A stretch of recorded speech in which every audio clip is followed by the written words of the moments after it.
नमस्कार दोस्तों, आज हम इस वीडियो में बात कर रहे हैं आईटीआर 3 फॉर्म को लेकर कि ये जो आईटीआर 3 फॉर्म है क्या है, किसके लिए और इसमें क्या मेजर चेंजेस आए हैं। तो सबसे पहली बात आती है आईटीआर 3 फॉर्म किसके लिए है। ये फॉर्म बेसिकली इंडिविजुअल या एचयूएफ के लिए होती है।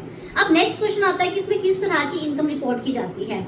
इसमें उन पर्संस की इनकम रिपोर्ट की जाती है जिनका बिजनेस है या फिर प्रोफेशन है। मतलब अगर आप क्या कर रहे हैं, बिजनेस या प्रोफेशन कर रहे हैं, तो आप यहाँ पर अपनी इनकम रिपोर्ट कर सकते हैं आईटीआर 3 फॉर्म में।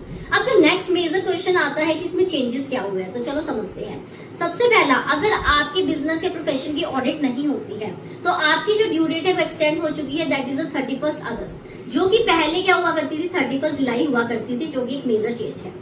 नेक्स्ट अगर हम इसमें बात करें कि अगर आपकी टोटल इनकम जो है वो 1 करोड़ से ज्यादा एक्सटेंड हो चुकी है, ठीक है, जो कि पहले क्या होता था जो 50 लाख थी, मींस अगर आपकी टोटल इनकम 1 करोड़ से ज्यादा है तो अब आपको एसेट्स लायबिलिटी शेड्यूल में डिस्क्लोजर देना पड़ेगा, जबकि पहले जो थ्रेशोल्ड है वो बढ़ी है 50 लाख से 1 करोड़।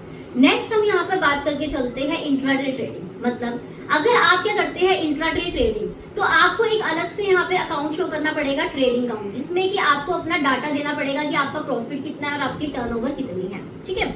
नेक्स्ट आता है इसमें बायबैक ऑफ शेयर। मतलब कि अगर कंपनीज क्या करती है अपने शेयर को बायबैक करती है तो उसको एज अ शो किया जाएगा डिविडेंड। मतलब डिविडेंड को आप अपना अदर सोर्स में दिखाएंगे और जो भी आपको कैपिटल लॉस होगा वो आप अपना कैपिटल गेन शेड्यूल में दिखाकर चलेंगे।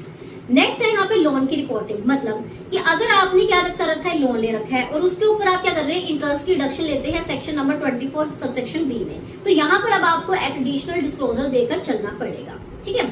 नेक्स्ट आता है क्रूज बिजनेस। अगर आपका क्रूज बिजनेस है, मतलब शिपिंग टाइप का बिजनेस है, तो उसमें जो प्रिजम्पटिव टैक्सेशन की रिपोर्टिंग भी अब आप इस फॉर्म में आईटीआर 3 में कर सकते हैं। नेक्स्ट लास्ट इसमें हम बात करते हैं शेड्यूल 5A की अमेंडमेंट। ये जो शेड्यूल 5A की अमेंडमेंट क्या है, ये बेसिकली सारे टैक्स पेयर्स के लिए नहीं है, सिर्फ गोवा, दमन एंड डीओ वाले टैक्स पेयर्स के लिए है। वहां पर एक लॉ है जो एप्लीकेबल है, प्रोस्टिट्यूट सिविल कोड 1867 का लॉ।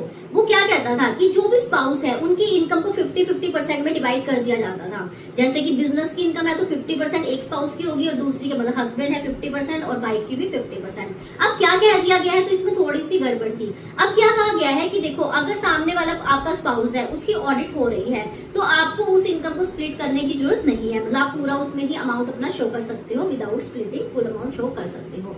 तो इसी तरह से आप हमारी वीडियो के साथ जुड़े रहिए, सो दैट टाइमली बेसिस पर हम आपको सारे अपडेट्स दें।